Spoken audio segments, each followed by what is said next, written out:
Baiklah, kita berjumpa lagi dalam kelas sejarah pada minggu ini.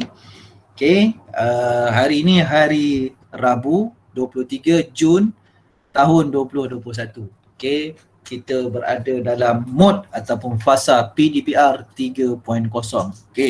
Masih lagi berlangsung sehingga 25 hari. Kita akan melaksanakan PDPR. Assalamualaikum warahmatullahi wabarakatuh kepada semua student cikgu 5 Al-Farabi yang berada di atas talian. Assalamualaikum semua, sihat hari ini? Waalaikumsalam, sihat Ibu. Alhamdulillah. Macam mana yang lelaki nak dengar lelaki sihat? Sihat Ibu. Alhamdulillah. Semoga semuanya sihat di rumah. Yalah, cukup makan kan, mestilah sihat. Kan? Jadi dalam masa yang sama, cikgu nak juga awak sentiasa mengutamakan kesihatan diri dan SOP. Baiklah. Sebelum kita mulakan pelajaran kita pagi ini, eloklah kita membaca umul kitab Al-Fatihah. Surah Al-Fatihah, semoga kita mendapat keberkatan daripada Allah Subhanahu Wa Taala dan juga petunjuk ilmu daripadanya. Al-Fatihah. A'udzubillahi minasyaitonirrajim. Bismillahirrahmanirrahim. Alhamdulillahirabbil alamin. Ar-Rahmanirrahim. Maliki yaumiddin. Iyyaka na'budu wa iyyaka nasta'in. Ihdinas siratal mustaqim. Siratal ladzina an'amta 'alaihim ghairil maghdubi 'alaihim waladdallin. Amin. Alhamdulillahirabbil alamin wassalatu wassalamu ala asyrafil anbiya'i wa mursalin wa ala alihi wa sahbihi ajma'in. Nahmaduhu wa nasta'inuhu wa nastaghfiruhu wa na'udzu billahi min syururi anfusina wa min sayyiati a'malina. May yahdihillahu fala mudhillalah wa may yudlilhu fala hadiyalah. Allahumma salli ala Sayyidina Muhammad wa ala alihi wa sahbihi ajma'in. Amma ba'du. Alhamdulillah, syukur kehadrat Allah Subhanahu wa Ta'alanya, Subhanahu wa Ta'ala, segala puji baginya, segala kebesaran baginya, segala keagungan baginya, kerana hari ini kita dapat meneruskan kehidupan kita sebagai hamba Allah di muka bumi ini. Dan cikgu pesan kepada anda semua supaya taatlah kepada perintah Allah dan juga taatlah kepada perintah Rasul dan berbaktilah kepada ibu bapa. Pesanan takwa daripada cikgu. Alright, baik. Jadi hari ini kita akan masuk bab yang baru, iaitu bab 6. Cabaran selepas pembentukan Malaysia. Bab yang lalu kita sudah belajar bab 5, iaitu pembentukan Malaysia. Jadi dalam bab 6 kita akan belajar cabaran selepas pembentukan Malaysia. Baik. Kita imbas kembali secara ringkasnya. Sejak negara kita mencapai kemerdekaan pada tahun 1957, banyak cabaran kerajaan pasca merdeka. Banyak cabaran. Apabila kita merdeka, British tinggalkan situasi ekonomi dan sosial di negara kita dalam keadaan kepincangan. Antara kepincangan tersebut ialah jurang ekonomi yang tidak sama, yang berbeza. Ada gap yang besar antara kaum. Sebagai contoh, kaum Melayu kegiatan ekonominya tertumpu di pedalaman atau kampung yang hanya berskala kecil, yang hanya bersifat sara diri. Sedangkan orang Melayu adalah orang asal di tanah Melayu. Manakala golongan imigran, iaitu orang Cina dan India, yang telah menjadi dan mendapat warga negara, kedudukan ekonomi mereka semakin kukuh kerana mereka ini terlibat dalam kegiatan ekonomi yang moden. So, jadi itulah kepincangan, antara kepincangan yang terpaksa dihadapi oleh kerajaan baru yang merdeka. Tetapi selepas Malaysia dibentuk, okey, terdapat cabaran yang tak kurang hebatnya yang perlu dihadapi oleh negara kita. Macam tu. Antara cabaran tersebut ialah okey, pemisahan Singapura, ancaman komunis, isu pembangunan dan ekonomi serta tragedi hubungan antara kaum. Jadi dalam bab 6 ni kita akan belajar cabaran-cabaran tersebut. Baik, marilah kita lihat bersama-sama apakah intipati pembelajaran kita dalam bab ini. Baik, untuk subtopik yang pertama, kita akan belajar cabaran dalaman Malaysia. Yang kedua, kita akan belajar pemisahan Singapura. Yang ketiga, tentang ancaman komunis. Yang keempat, isu pembangunan dan ekonomi. Dan yang kelima, tragedi hubungan antara kaum. InsyaAllah, untuk kelas hari ini, kita akan cover nombor 1, subtopik yang pertama dan juga subtopik yang kedua. Kemudian kita akan buat latihan. Begitulah. Baik. Boleh cikgu teruskan pelajar-pelajar? Okey. Okey tak? Boleh cikgu teruskan? Boleh. Okey cikgu, boleh. Okay. Cikgu nak awak bersedia, itu saja. Alright, let's go. Muka surat 116. Okey, topik yang pertama, 6.1 cabaran dalaman Malaysia. Apakah misi pembelajaran kita pada pagi ini? Baik. Jadi hasil pembelajaran bagi topik ini berjaya dicapai oleh murid sekiranya anda yang pertama menjelaskan cabaran-cabaran tersebut. Okey, ada berapa cabaran? 3 cabaran. Anda perlu tahu faktanya dan huraiannya. Jadi kita nak cerakinkan bagaimana faktanya dan apakah huraiannya. Okey, baik, kita lihat. Okey. Introduction untuk topik 6.1 cabaran dalaman Malaysia. Selepas Malaysia dibentuk, maka penduduk di negara kita bertambah dari segi kaum dan budaya, iaitu dengan kemasukan kaum daripada Sabah dan juga Sarawak seperti kaum Iban, kaum Bajau, kaum Kadazan, banyak lagi etnik di Sabah dan Sarawak. Jadi ini mewujudkan pelbagai latar belakang negara kita Malaysia. Dan sudah tentulah dia akan menjejaskan keseimbangan pembangunan dan juga ekonomi. Baik, tidak kurang juga, okey, terdapat persaingan politik yang berlaku di negeri-negeri anggota yang boleh menggugat perpaduan kaum, dan dalam masa yang sama terdapat ancaman komunis. Ancaman komunis tidak berakhir lagi pada tahun ini pelajar-pelajar, sebab ancaman komunis tamat hanya pada tahun 1989. Okey. Masih lagi wujud ancaman komunis. Baik, kita teruskan dengan topik 6.1. Sekejap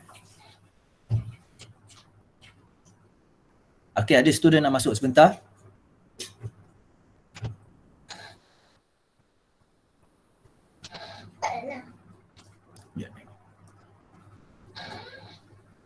Okey, baik. Alright. Baik, yang pertama. Okey. Okey, dapat lihat dengan jelas skrin yang cikgu kongsikan? Dapat. Okey, baik. Okey, cabaran pertama. Cabaran pembangunan dan sosioekonomi di Sarawak dan juga Sabah. Ini fakta Okey, ni fakta dia. Baik, kita tahu di Sarawak dan Sabah, okey, kaya dengan hasil bahan asli seperti minyak petroleum dan juga kayu balak. Okey. Namun begitu, okey, kita tidak dapat mengoptimumkan kekayaan hasil bumi ini untuk kemajuan negara. Okey, kerana ada cabaran dan juga isu-isunya. Okey. Jadi dekat sini dia kata, okey, hasil bahan asli yang disumbangkan oleh Sarawak dan Sabah meningkatkan jumlah ekspor negara. Itu betul lah apabila hasil bahan asli itu digunakan dimajukan, maka dia akan meningkatkan jumlah ekspor negara. Jadi negara tidak hanya bergantung dengan getah atau biji timah saja, malah bertambah kegiatan ekonominya, iaitu lada hitam, petroleum, minyak kelapa sawit, kayu balak dan koko. Yang ini ni lada hitam, petroleum, minyak kelapa sawit, kayu balak, koko ni adalah kegiatan ekonomi yang dijalankan di Sarawak dan juga Sabah. Tapi sebelum kita dapat meningkatkan jumlah ekspor negara tersebut, kita ada cabarannya yang perlu kita hadapi dan selesaikan. Apakah cabarannya? Di bawah. Yang ni yang penting. Ni fakta, huraiannya di bawah. Ini huraian dia. So student, sebentar. Ini adalah huraian dia. Huraian dia, mempelbagaikan kegiatan ekonomi. Alright, walaupun Sabah dan Sarawak kaya dengan hasil bumi, kaya hasil bumi, tetapi rakyatnya masih mengamalkan pertanian sara diri. Huraian lanjutan. Masih mengamalkan pertanian sara diri. Baik, pertanian sara diri bermaksud pertanian yang berskala kecil, hanya untuk diri sendiri dan keluarga saja dan bukan untuk tujuan perdagangan ataupun komersial. Itu bermaksud pertanian sara diri. Jadi itulah isu dalam negeri Sarawak dan Sabah. Hasil bumi banyak dengan kayu balaknya. Tanahnya yang luas boleh dibangunkan sebagai kawasan pertanian. Sangat-sangat luas negeri Sarawak ni. Kemudian Sarawak juga ada sungai, sumber air yang cukup. Ada student nak masuk, cikgu kena accept dulu.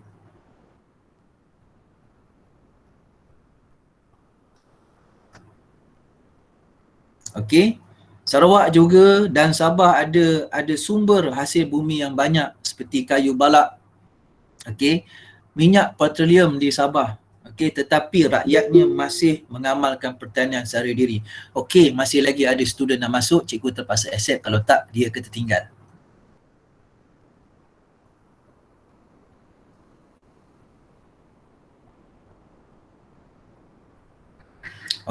Sampai mana tadi kita berhenti? Kekayaan hasil bumi. Jadi itulah yang berlaku. Rakyat Sarawak dan Sabah masih ketinggalan dalam kegiatan ekonomi moden ataupun ekonomi komersial.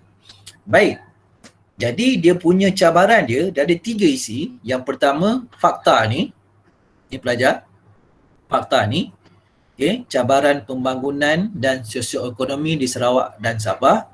Huraiannya di sini, mempelbagaikan kegiatan ekonomi dan yang ini iaitu mengamalkan pertanian sara diri. So macam mana kita nak jawab dalam peperiksaan? Katakan peperiksaan keluar soalan ini. Apakah cabaran dalaman yang dihadapi oleh Malaysia selepas pembentukan Malaysia? Jadi antara jawapannya ialah yang ini. Antara cabaran tersebut ialah cabaran pembangunan dan sosioekonomi di Sarawak dan Sabah. Hal ini kerana Sarawak dan Sabah tiada kegiatan ekonomi yang boleh dimajukan kerana rakyatnya masih mengamalkan pertanian sara diri walaupun memiliki kekayaan hasil bumi. Nampak tak cikgu guna ayat sendiri? Cikgu gunakan kefahaman cikgu sendiri, tetapi semua jawapan merangkumi. Macam tu. Baik. Jadi yang manakala yang ini pula, ayat seterusnya ni, ini bagi melibatkan rakyat dengan aktiviti ekonomi komersial, ini semua adalah penyelesaian bagi cabaran pertama tadi. Jadi kerajaan nak melibatkan rakyat Sarawak dan Sabah dengan aktiviti ekonomi komersial, maka kerajaan susun bidang pekerjaan tersebut. Jadi macam mana nak susun? Jadi dia mewujudkan pertanian komersial. Pertanian komersial maksud pertanian untuk perdagangan, untuk diniagakan. Jadi pertanian tu tak bolehlah berskala kecil seperti sara diri. So pertanian tu mestilah berskala besar, iaitu perladangan. So ladang kelapa sawit, ladang getah, ladang koko diwujudkan supaya dapat mewujudkan peluang pekerjaan kepada rakyat Sarawak dan Sabah. Okey, di samping itu kerajaan juga buka peluang kepada penduduk bergiat dalam kegiatan ekonomi yang berkaitan dengan petroleum. Contohnya di Miri. Di Miri, satu kawasan di Sarawak, di perairannya ada hasil bumi petroleum. Okey, itu untuk cabaran mempelbagaikan kegiatan ekonomi di Sarawak. Yang kedua, oleh kerana Sarawak dan Sabah ni saiz negerinya besar, lebih besar daripada Pahang, dan Johor. Baik. Jadi menjadi cabaran dah dalam soal sistem pengangkutan dan perhubungan. Ni huraian dia. Baik. Jadi ni huraian lanjutan H, saiz yang besar. Kedua-dua negeri masih bergantung kepada sistem pengangkutan air, iaitu jalan sungai dan juga jalan laut. Maksudnya di sini kurangnya jalan raya. Tak ada jalan raya. Kalau ada jalan darat pun itu adalah denai-denai. Jalan-jalan lorong-lorong kecil dalam hutan, itu bukan jalan raya. Sangat-sangat terhad jalan raya pada ketika itu. So penduduk lebih suka ataupun menggunakan sungai dan laut sebab itu yang paling mudah. Jadi ini dia punya huraian bagi memajukan sistem perhubungan dan pengangkutan. Saiz negeri yang besar, kemudian menggunakan sistem pengangkutan air. Tiada jalan raya lah. Baik, jadi penyelesaiannya apa? Sudah tentulah kerajaan nak settlekan masalah ini dengan membina jalan-jalan raya lah. Dan projek ini dimasukkan dalam rancangan pembangunan 5 tahun Malaysia, RMK, Rancangan Malaysia yang pertama, RMK1 pada tahun 1966, supaya Sarawak dan Sabah dapat dimajukan dari segi pembangunan ekonomi dan juga sosialnya. Termasuklah sistem pengangkutan dan perhubungan itu. Baik. Seterusnya, dalam soal pendidikan. Dalam soal pendidikan, huraian. Baik. Pada zaman British, di Sarawak dan Sabah, sekolah yang ada adalah sekolah vernakula Inggeris dan vernakula Cina. Apakah maksud vernakula ni? Sekolah yang gunakan bahasa ibunda. Sekolah yang gunakan bahasa ibunda. Contoh, sebagai bahasa pengantar lah, bahasa ibunda sebagai bahasa pengantar.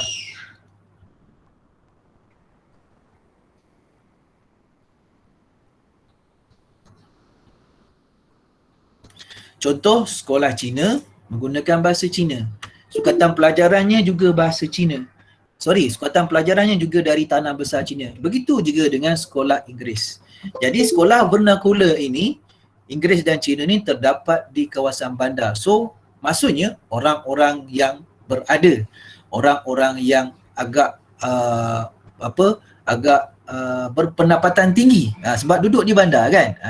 Jadi di pedalaman macam mana? Di Sarawak, Sabah tidak dapat peluang yang secukupnya untuk bersekolah.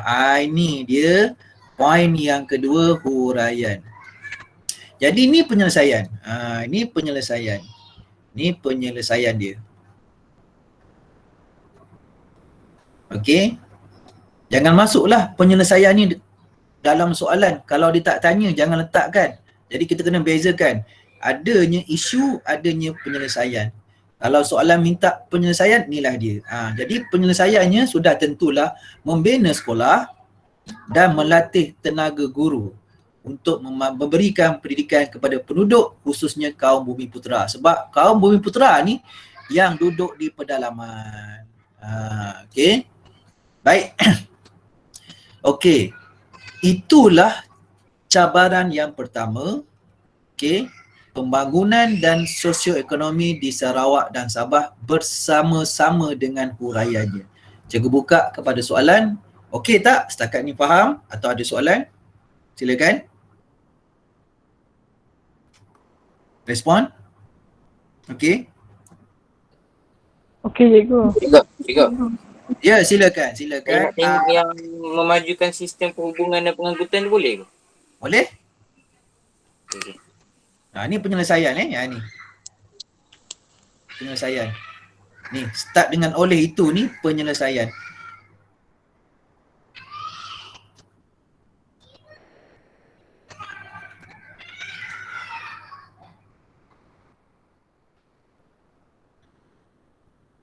Okey, sudah? Okey? Okey. Boleh? Okay. Alright, baik.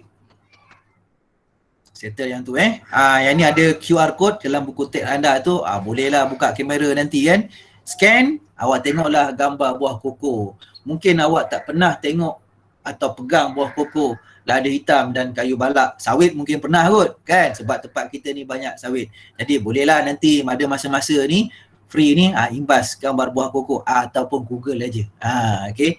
Alright, itu saja untuk fakta yang pertama. Kita lihat cabaran yang kedua atau fakta kedua.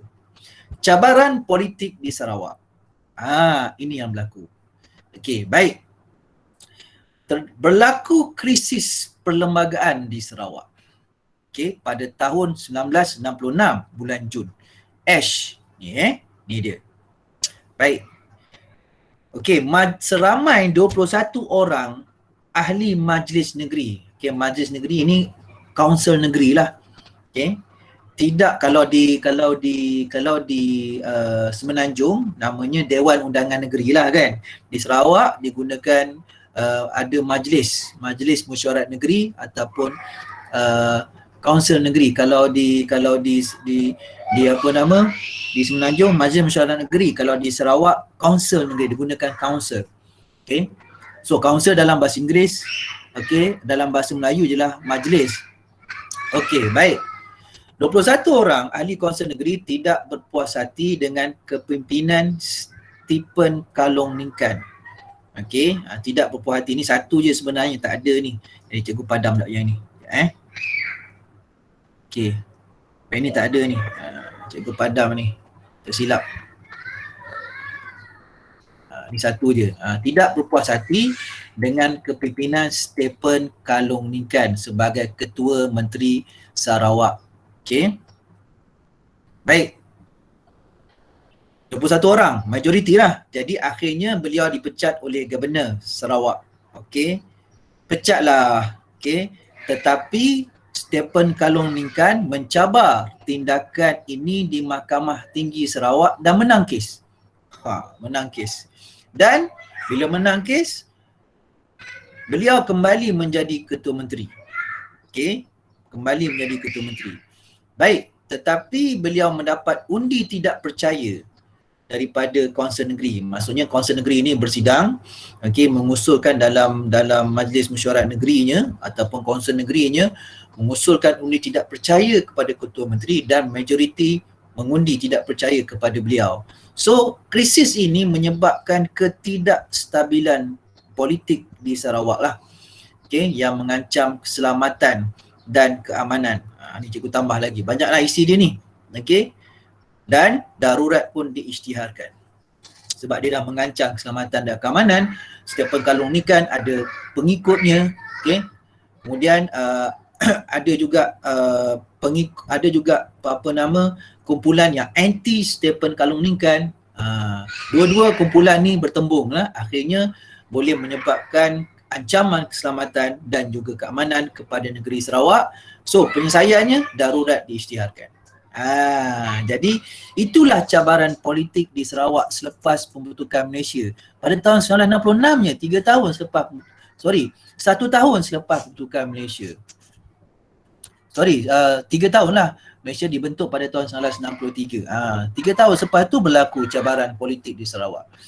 Okey, baik, kita lihat yang ketiga. Cabaran perpaduan kaum.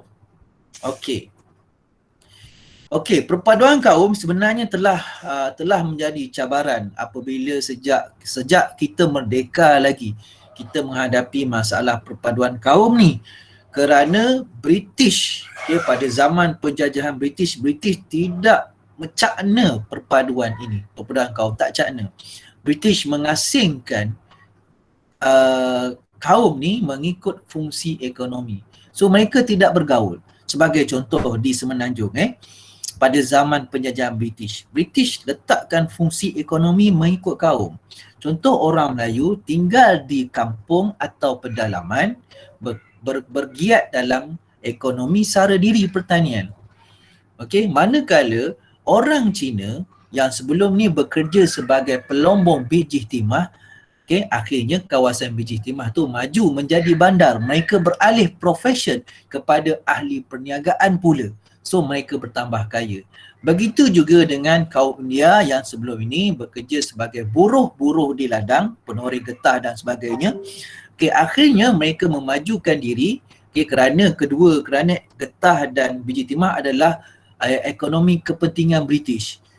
So manfaatnya dapat kepada orang India dan Cina. So mereka lebih maju daripada orang Melayu sendiri. So dekat situ akan mewujudkan satu jurang perpaduan. Itu sejak zaman Merdeka. Apabila Malaysia dibentuk, so kita ada juga cabaran perpaduan kaum lagi besar lah, sebab melibatkan kaum-kaum ataupun etnik-etnik dari Sarawak dan juga Sabah. Jadi kita ada etnik Melanau, Iban, Bidayuh, Kadazan, Dusun, Murut, Bajau, Iban, banyak lagi sebenarnya. Kalau kita senaraikan banyak ni kan. So, dengan penduduk yang pelbagai budaya, bila pelbagai kaum, banyaklah budaya, so perlu ada satu perpaduan kaum. Tu nampak dia. Ni dia punya huraian dia lah. Huraiannya pelbagai kaum ni contohnya, ini adalah pelbagai budaya, so begitulah. Kat sini cikgu ada buat satu catatan integrasi. Baik. Oleh kerana Sarawak dan Sabah ni satu wilayah yang berasingan daripada kita. Dia tak bercantum macam Semenanjung. Dia dipisahkan oleh Laut Cina Selatan. Jadi cabaran nak wujudkan integrasi ni wujud. Apakah maksud integrasi nasional? Integrasi nasional maksudnya satu hubungan yang rapat antara negeri dengan wilayah. Hubungan rapat antara negeri dan wilayah. Contohnya contohnya antara kawasan pantai timur, negeri-negeri di pantai timur dengan negeri-negeri di pantai barat. Semasa zaman penjajahan British, kemajuan ekonomi dua bahagian ini, pantai timur, pantai barat, memang tidak seimbang. Yang mana pantai barat lebih maju daripada pantai timur. Kerana pantai barat ni banyak hasil bumi seperti biji timah berbanding dengan pantai timur.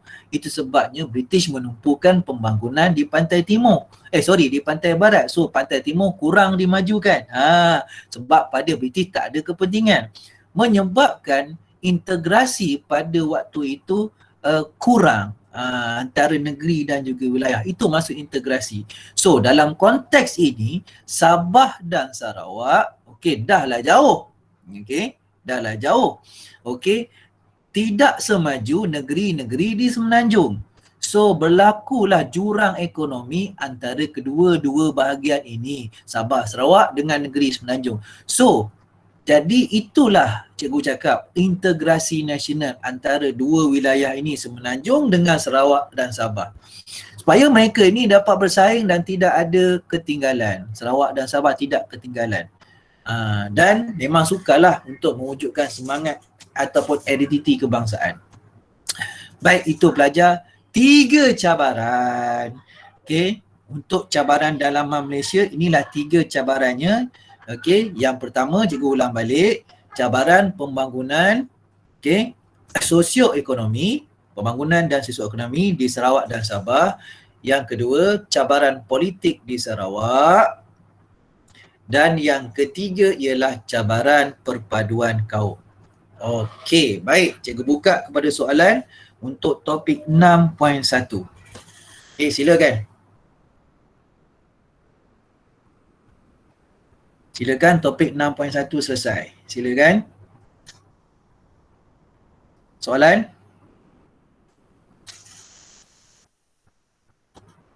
Silakan soalan kalau ada.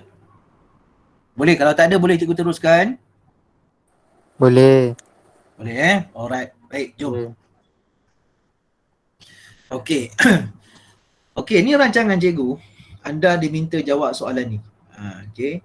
Mengapakah perpaduan menjadi agenda penting dalam sesebuah negara? Okey. Kita KIV dulu. Kita terus masuk topik yang kedua. Selepas kita selesai belajar dua-dua topik ni, kita terus buat latihan. Baik. Okay, kita teruskan dengan topik yang kedua, pemisahan Singapura. Okey. Ni cabaran yang kedua, tadi cabaran dalaman. Ini cabaran yang kedua, pemisahan Singapura. Baik, apakah misi pembelajaran bagi topik 6.2 ini? Baik. Jadi anda akan berjaya, okey, dalam topik ini sekiranya anda dapat menjelaskan sebab-sebab pemisahan Singapura daripada persekutuan. Dan yang kedua, dapat menjelaskan urutan peristiwa atau kronologi pemisahan Singapura. Okey. Okey, baik.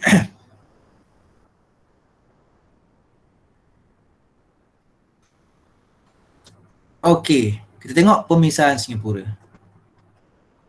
Okey, antara faktor pemisahan tersebut, sebab-sebabnya boleh kita bahagikan kepada 3, politik, ekonomi dan sosial. Kita lihat dari segi politik. Lee Kuan Yew, Ketua Menteri Singapura, tidak berpuas hati dengan peranan kerajaan Singapura yang terhad. Okey, yang terhad.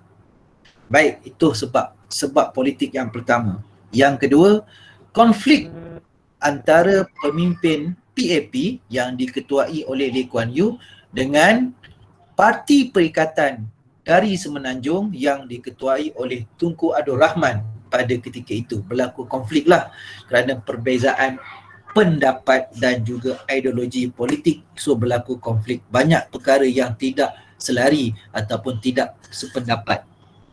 Dan yang ketiga yang menjadi isu panas, Lee Kuan Yew telah mencanangkan kempen Malaysian Malaysia, yang mana kempen itu menuntut hak sama rata untuk semua kaum. Jadi Lee Kuan Yew nampaknya nak mewujudkan normalization antara semua kaum di Malaysia pada ketika itu. Semua kaum sama. Okey. Jadi semua kaum dapat hak yang sama. Jadi ini menimbulkan keresahan dalam kalangan penduduk. Okey. Jadi keresahan ini kalau tidak diatasi akan menyebabkan rusuhan kaum. Itu perkara yang kita kalau boleh kita nak elak. Okey, mengapa cikgu cakap kempen Malaysia ni sebenarnya tidak wajar dan tidak sepatutnya. Jadi kalau kita belajar sejarah sebelum ni, macam mana kita membentuk negara kita, pembinaan negara bangsa kita ni, yang pertama dibentuk melalui tolak ansur, rundingan dan kerjasama kaum. Yang mana kita tahu dalam pelajaran sejarah tingkatan 4, okey, dalam bab 4 Malayan Union tu, orang Melayu menentang Malayan Union kerana Malayan Union telah menghakis hak-hak orang Melayu. Antara hak orang Melayu yang dihakis itulah warga negara. Nampak warga negara kan? Jadi dalam Malayan Union tu, pendatang, okay, golongan imigran dapat kewarganegaraan. So akhirnya berlaku kerjasama politik rundingan, cikgu pendekkan cerita. Okey, maka orang Melayu menerima, raja-raja Melayu menerima pendatang atau imigran orang Cina dan India ni sebagai warga negara, dengan syarat mereka mengiktiraflah kedudukan hak istimewa orang Melayu dalam perlembagaan. Itu sejarah. Itu sejarah. So sebab orang Melayu pun tengok orang Cina dan India ni dia nak jadi warga negara. Jadi dia sanggup memberikan taat setia kepada negara. Jadi untuk dapatkan warga negara, orang Melayu atau Raja Melayu tetapkan dengan syarat mereka kena mengiktiraf hak istimewa orang Melayu dalam perlembagaan, tidak boleh dipertikaikan. Macam tu. Jadi apabila Lee Kuan Yew membuat kempen Malaysia menuntut hak sama rata, memang memang menimbulkan keresahan di kalangan penduduk lah, terutama kaum Melayu. Sebab selama ni bukan dah setuju ke? Kenapa pertikaikan balik? Nampak tak? Dah setuju kan? Orang Melayu ni perlu dibantu sebab sejak zaman British orang Melayu ni ketinggalan dalam kegiatan ekonomi. Okey. Nampak tak? Itu sebabnya dibantu. Dan walaupun orang Melayu ada hak istimewanya, tetapi kepentingan kaum lain sah dijaga dari sudut perlembagaan. Tidak boleh diabaikan sama sekali. Cuma orang Melayu dapatlah hak istimewanya. Macam tu. Sebagai contoh dalam soal pendidikan.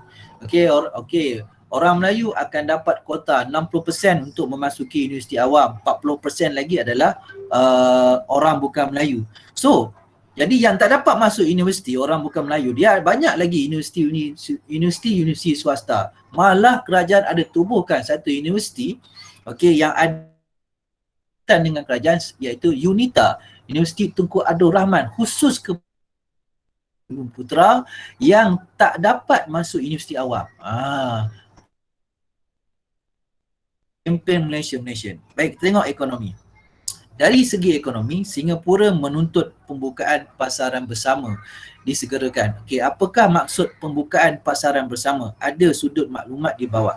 Beberapa buah negara menghapuskan cukai antara mereka dan mengenakan cukai import yang sama terhadap negara lain. Senang cerita, cikgu nak mudahkan.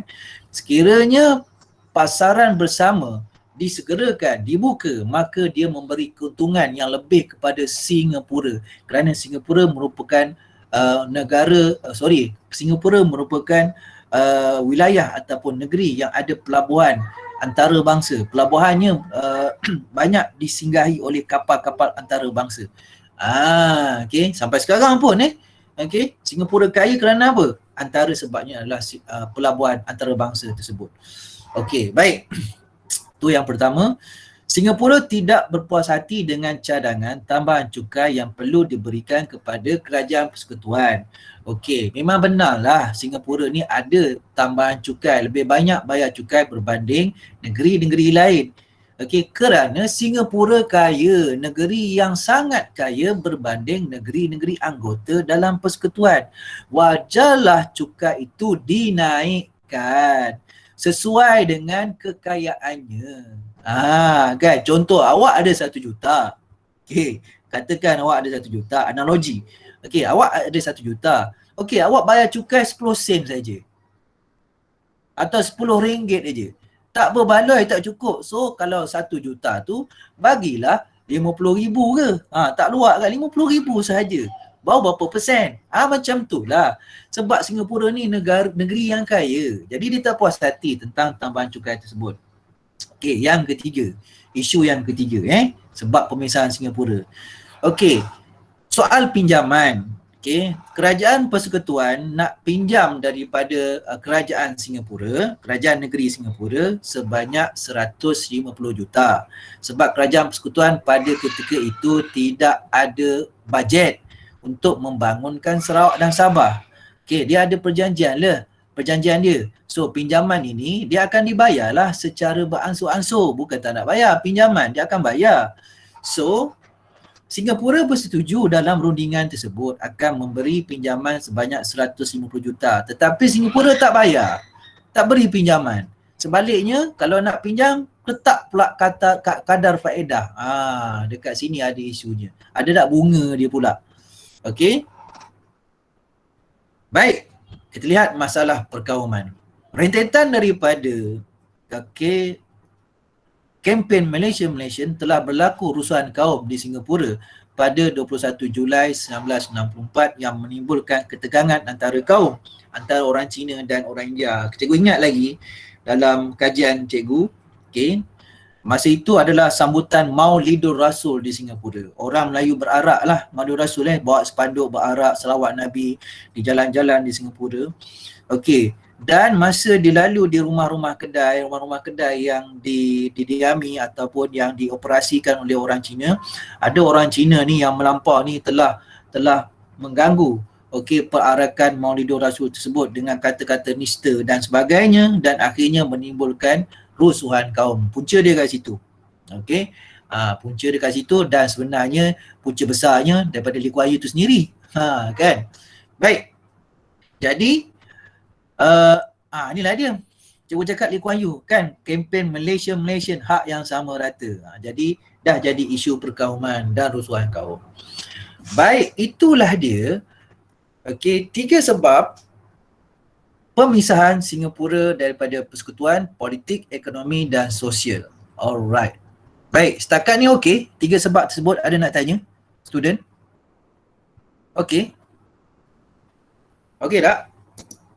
Okey. Alright kan? Cikgu. Okey. Ya, silakan. Cikgu, saya nak tahu pasal Lee Kuan Yew tu, Fim. Dia rusuhan kaum. Okey, kenapa dengan Lee Kuan Yew? Kenapa dengan rusuhan kaum? Cikgu cakap apa dia dalang sebalik ni? Okey, baik. Cikgu jelaskan ya. Baik, Lee Kuan Yew, Ketua Menteri Singapura, telah mencanangkan satu kempen yang dinamakan Malaysia. Okey. Kempen itu menuntut hak sama rata untuk semua kaum di Malaysia.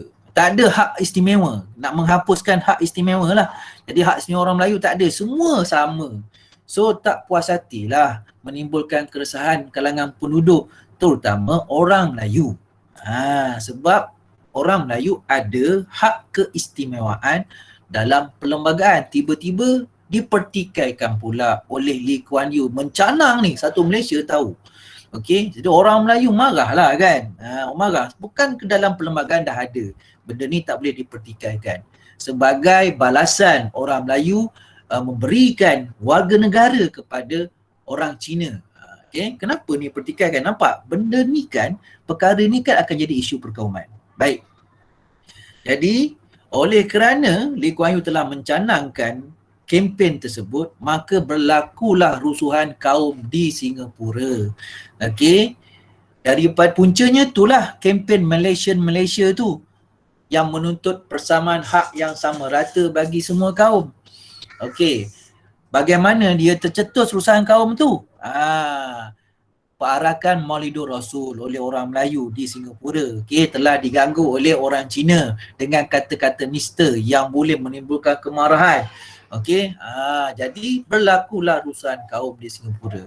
Jadi rusuhan kaum telah berlaku di Singapura pada 21 Julai 1964. Kalau kita tidak pisahkan Singapura, maka penyakit ni, perkauman ni akan merebak pula ke negeri-negeri semenanjung. Faham tak, Akif? Okey. Kan macam itulah jadi itulah dia. Kerana idea Lee Kuan Yew Malaysia ni akhirnya berlakulah rusuhan kaum. Baik. Kita lihat pula bagaimana pemisahan Singapura daripada Malaysia, okey, melalui garis masa ataupun kronologinya. Okey, tengok di sini, muka surat seterusnya. Okey, sebelum berpisah sebenarnya kerajaan persekutuan dengan kerajaan negeri Singapura ada mengadakan rundingan antara Tun Abdul Razak, wakil kerajaan persekutuan, dan juga Lee Kuan Yew, Ketua Menteri Singapura. Tetapi rundingan itu gagal mencapai kata sepakat. Gagal. Singapura tetap mempertahankan ideanya.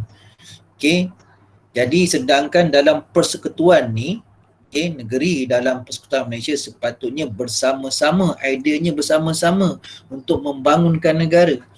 Tetapi Singapura nampaknya mempertahankan idea tersebutlah. Jadi rundingan itu gagal. Setelah rundingan tidak berjaya, pada 1 Julai bulan depannya, bulan 7, Tunku Abdul Rahman mengarahkan Tun Abdul Razak bermesyuarat dengan beberapa menteri. Dr. Ismail Abdul Rahman, Tan Siew Tin dan Tun Witi Sapatan. Tan Siew Tin ni pemimpin MCA, Parti Cina Malaysia, Malaysian Chinese Association. Berbincang tentang pemisahan Singapura. Baik.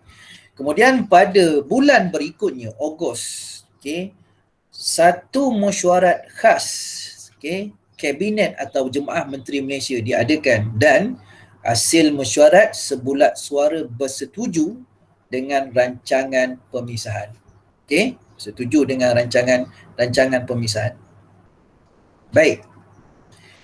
Kemudian pada bulan yang sama, 7 Ogos, Tunku Abdul Rahman bertemu Lee Kuan Yew untuk menandatangani persetujuan untuk Singapura keluar daripada Malaysia.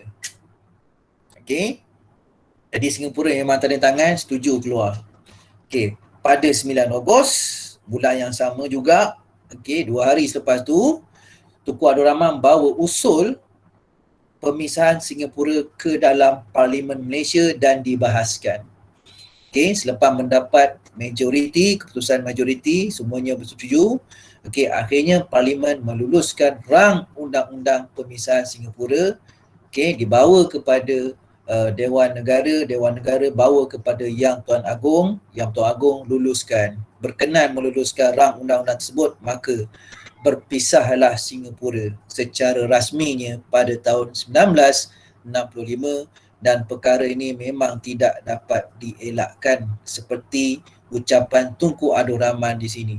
Perkara yang tidak dapat dielakkan. Nampak? Okey. Sebab apa? Cuba kita lihat. Kenapa Tuanku Abdul Rahman tak dapat dielakkan? Cuba tengok. So it does seem completely impossible to arrive at a solution. So, cikgu terjemah dalam bahasa Melayu. Nampaknya nampaknya sangat mustahil untuk mencari jalan penyelesaian yang mana kita boleh dengan harapan bersama-sama, bekerja bersama-sama dalam soal minat sama-sama untuk kebaikan negara kita. Jadi tak dapatlah, kebersamaan tu sudah tak ada. Tidak ada lagi sependapat. Macam tu. Tidak lagi sependapat Singapura dengan ideologinya sendiri. Maka memanglah perkara ini tidak dapat dielakkan. Inilah dia ucapan Tunku Abdul Rahman dalam perbahasan di Dewan Rakyat tu. Di sini. 9 Ogos 65. Okey, baik, itulah dia. Jadi kita tengok rumusan di sini. Jadi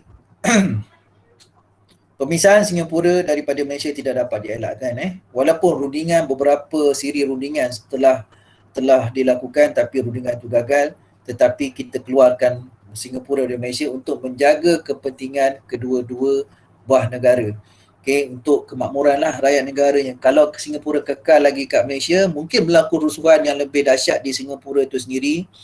Dan mungkin juga berlaku rusuhan itu mungkin merebak pula ke negeri Semenanjung Tanah Melayu. So mungkin kedua-dua kerajaan negeri Singapura dengan negeri di Semenanjung Tanah Melayu akan berlaku kekacauan politik dan juga rusuhan-rusuhan kaum. Dan ini boleh menjejaskan kestabilan politik, keamanan dan juga keselamatan dalam negeri. Susahlah. Jadi bila berpisah, maka kita dapat mengelakkan perkara itu daripada berlaku dengan lebih dahsyat lagi sebenarnya. Baik, yang ni sebenarnya kita nak jawab untuk latihan yang kedua hari ni. Baik. Rasionalkan tindakan Tunku Abdul Rahman Putra Al-Haj memisahkan Singapura daripada Malaysia. Baik. Topik 6.2, pemisahan Singapura telah pun selesai. Cikgu buka pada soal jawab. Silakan.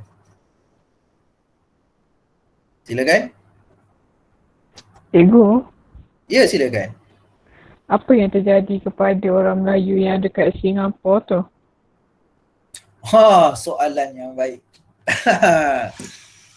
Baik. Begitulah pelajar-pelajar.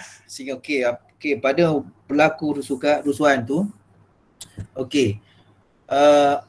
Pada masa rusuhan tu, orang Melayu di situ dia berusuhan kau.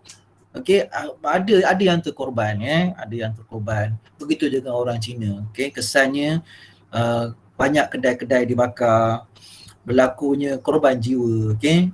kemusnahan harta benda seperti ke jalan raya, seperti kebakaran sana sini. Apa yang berlaku kepada orang Melayu? Sebenarnya soalan itu juga apa berlaku kepada rakyat di negeri Singapura, bukan orang Melayu saja. Okey, orang Melayu dan orang Cina menerima akibat yang buruk. Okey, menang jadi arang, kalah jadi abu. Kerana apa? Tiadanya perpaduan. Okey, sebab apa? Okey, marah meluap-luap. Okey, api kemarahan kerana punca ni satu. Okey, Lee Kuan Yew mencanangkan konsep Malaysia. Dan tindakan orang Cina yang mengganggu perarakan keagamaan orang Melayu di Singapura, sudah tentulah orang Melayu lagilah marah. Jadi apa berlaku pada orang Melayu? Marah. Okey, akhirnya berlaku terjadi rusuhan kaum, ada yang korban jiwa. So, apa yang berlaku pasca rusuhan? Darurat diisytiharkan di Singapura. Perintah berkurung. Okey, perintah berkurung, polis dan tentera mengambil alih untuk mengamankan negeri di Singapura. Macam itulah. Itu jawapannya. Itu jawapannya. Aida yang bertanya tadi. Itu jawapannya. Jadi okey, hari ni apa berlaku? Hari ni negara Singapura hari ni ada tak lagi rakyat Melayu? Ada. Singapura hari ini mengamalkan dasar hak sama rata. Orang Melayu, orang Cina, orang India dan kaum-kaum lain di Singapura pada hari ini tak ada hak-hak istimewa, semua sama di sisi perlembagaan. Cuma orang Melayu di Singapura pada hari ini adalah orang minoriti. Minoriti lah. Itu yang berlaku. So kalau ikut dari kesannya banyak juga sebenarnya. So orang Melayu terpinggir lah. Okay, selepas tragedi ini orang Melayu dipinggirkan di negeri Singapura. Banyak orang Melayu yang berhijrah ke semenanjung tanah Melayu lah. Dia tak nak duduk di Singapura sebab di situ sentimen perkauman sangat tinggi. So ramai orang Melayu keluar dari Singapura. Okey. Jadi macam itulah cerita dia. Okey. Jelas Aida? Jelas cikgu. Okey, soalan lain silakan. Soalan lain silakan. Ada soalan lain? Tak ada Okey, baik, kalau tak ada, okey, baik, dengar sini. Kelas kita berakhir pada pukul 12. Okey. Jadi hari ini cikgu tidak bercadang untuk melanjutkan masa tu sampai pukul 12 secara Google Meet. Okey. Sebab cikgu mengambil kira atas kepentingan kesihatan kamu lah. Lama sangat kita Google Meet ni. Okey, cikgu pernah ada kawan cikgu tu dia pernah Google Meet dengan mengadap laptop lah daripada pagi mengajar. Akhirnya esok tak dapat mengajar sebab apa? Okey, dia tak dapat tengok laptop lagi dah. Sebab sangat-sangat letih. Okey, jadi cikgu fikir, bahaya juga. Okey, bayangkan awak hari ni berapa jam awak menghadap gadget hari ni untuk belajar. Tak termasuk untuk main game lagi kan, atau tengok cerita Korea kan, atau tengok Netflix. Tak termasuk lagi. So, jadi cikgu mengambil keputusan hari ni. Okey, cikgu berhenti sampai 2 topik ini, 6.1, 6.2. Tapi tidak bermakna kelas kita tamat sini saja. Ada tugasan yang perlu awak buat dan hantar pada hari ini juga sebelum jam pukul 12. Apa dia soalan yang pertama ni? Ini soalan pertama. Mengapakah perpaduan menjadi agenda penting dalam sesebuah negara? Ini soalan pertama muka surat 118. Cikgu letakkan 8 markah di sini. 8 markah. Okey.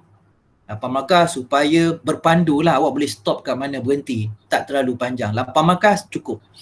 Okey. Macam biasa cikgu dah ajar, gunakan teknik FHCI. Okey. Kemudian buat perenggan.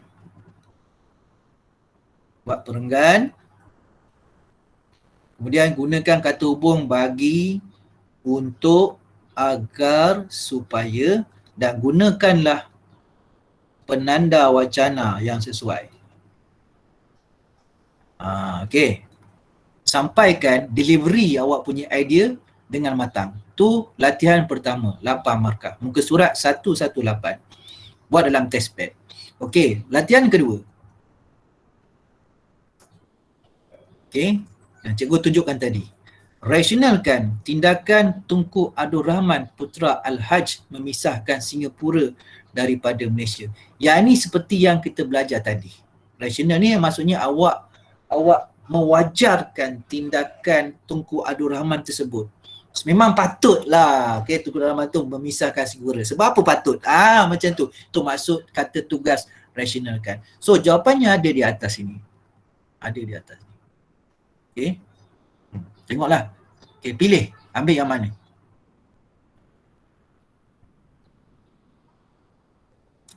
Baik. Jadi di sini cikgu letakkan di sini sebagai 6 markah.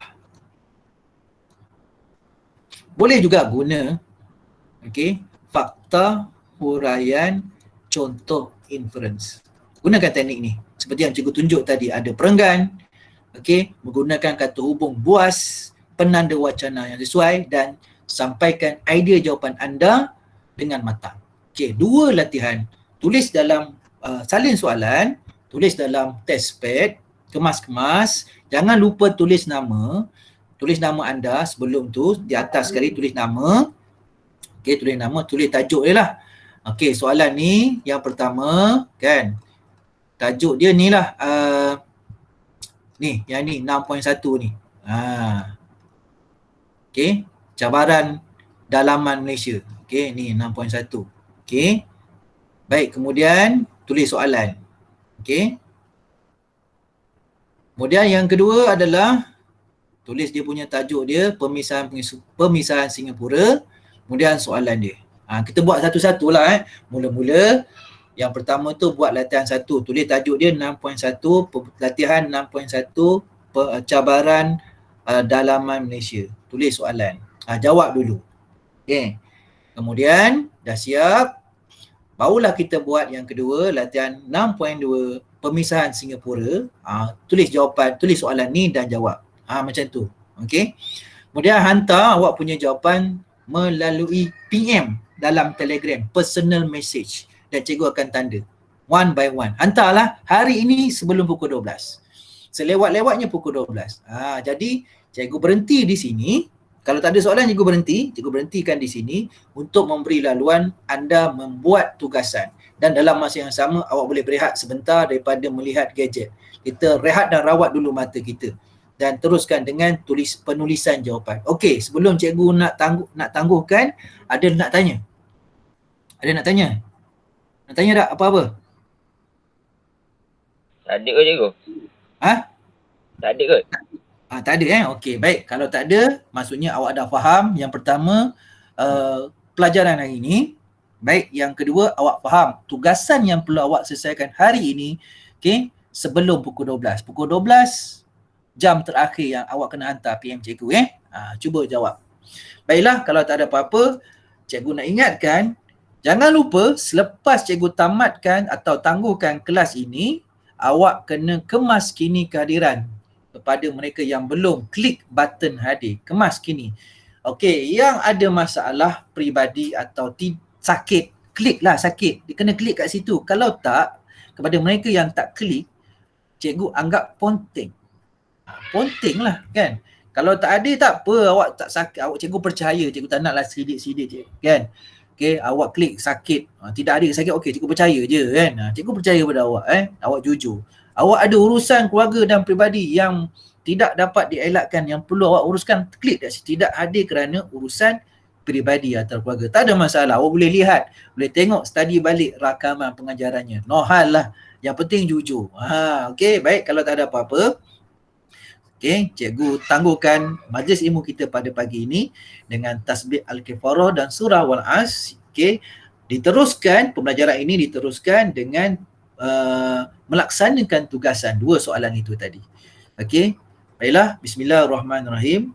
Wal-'as innal insana lafi khusr illa allazina amanu wa 'amilus solihati wa tawassaw bil haqqi wa tawassaw bis sabr. Subhanakallah wa bihamdika asyhadu an la ilaha illa anta astaghfiruka wa atubu ilaik. Wa sallallahu ala sayidina Muhammad wa ala alihi wa sahbihi wa barik wa sallim. Walhamdulillahi rabbil alamin. Assalamualaikum warahmatullahi wabarakatuh. Jangan lupa buat tugasan, hantar hari ini, jangan tunggu sehingga hari esok. Hari ni siapkan. Okey. Okey, baiklah. Kita jumpa lagi pada minggu depan, insya-Allah. Bye semua. Terima kasih. Terima kasih, Cikgu. Sama. Cikgu. Sama.